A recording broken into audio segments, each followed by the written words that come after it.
today.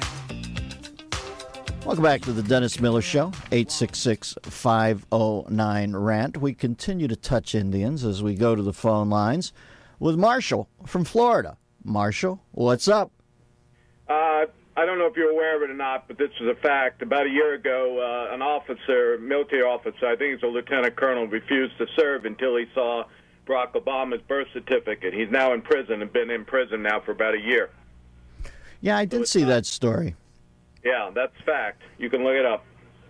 Well, I believe you, man. Why would you think? Yeah, I'm saying. I know. It makes me angry because all he had to do was show the thing, and the guy wouldn't be in prison right now. Yeah, well, I think he's an obstinate cat, man. I don't think he likes to be told what to do, but it's got to, I'm a little, listen, there are times he makes me cranky, too, with the imperious thing, but you have to dig that Trump got into his head yesterday, don't you? That must make you feel a little better.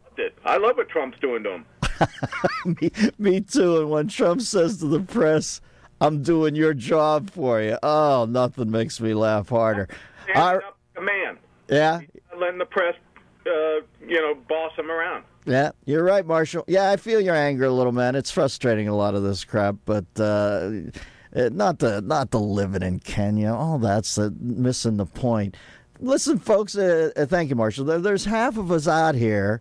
Well, I guess they're deemed squares, and we're getting sick of the guy. We get it. He doesn't like us. That's why we don't like him. All these speeches I've heard, all these groups he's talked to. He goes to hear this cat on Easter who's going on. And by the way, that guy, he sounded like he was bored with his own shtick. You see the Rev who was in the Easter church is like Reverend Wright on a lute or something. It's just, even he was halfway through it, almost asleep. And he'll go to that, and I'm just thinking, why, one time in 2.5 years, if he really wants to become a man of greatness and a man who can solve some problems, just once, do you know how easy it is when they're across the White House lawn on the reflecting pool, the Tea Party, who everybody is saying are demons, and then you're seeing pictures of it, and it looks like Francis Bobbier and Bobby Buntrock or your neighbor or you.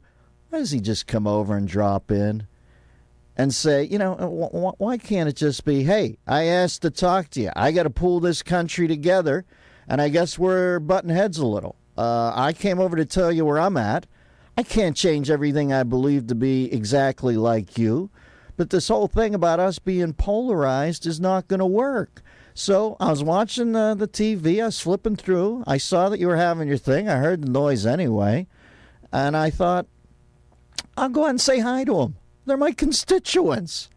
Never, though. It's always us and them. And then when the them says, hey, you're not them, you're us, when we point it out backwards, we're racist. It's so tired. It's so boring, for God's sakes. Come on, man. Show me something.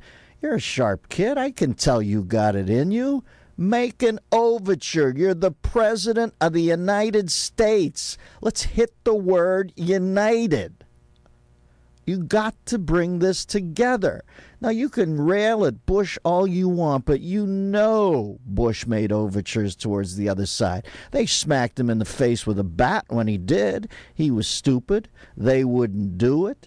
He was not their type, but he at least didn't bad rap them, didn't insinuate that they were hicks, none of that.